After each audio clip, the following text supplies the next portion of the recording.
எனக்கு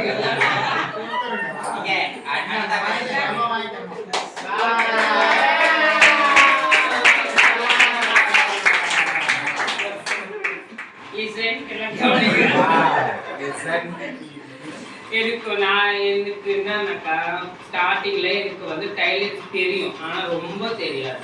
நான் எக்ஸ்போர்ட்ல போனது வந்து நான் ஹெல்ப்பராக தான் போனேன், டைலரிங்காக போகல. அப்போ வந்து ஒரு 15 வருஷத்துக்கு முன்னாடி எனக்கு அது தெரியும். ஆனால் அதுக்கப்புறம் அதை மறந்தே போயிட்டேன். இந்த எண்ணிங்கோ கொக்கி கட்டுறதோ இல்லை இந்த துணி இப்படி தான் கட் பண்ணணும், இப்படி தான் பண்ணணும்னு சத்தியமாக எனக்கு தெரியாது. அதுக்கு எங்கள் மேம்க்கு ரொம்ப நன்றி சொல்கிறேன்.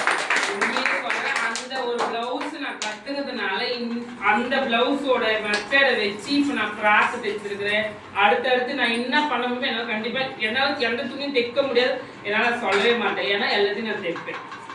அந்த ஒரு மேடம் சொல்லி கொடுத்த அந்த கட்டிங் எனக்கு நல்லா புரிஞ்சுக்கினேன். அதை மட்டும் தான் பண்ணணும் இல்லை, நீங்கள் சட்டை தைக்கலாம், ஃப்ராக் தைக்கலாம், எதனால பண்ணலாம். அந்த ஒரு மெத்தட் நம்ம அதை வந்து கரெக்டாக அதை மைண்டில் வந்து கரெக்டாக அதை இது பண்ணியிருந்தாக்கா கண்டிப்பாக அதை பண்ணலாம்.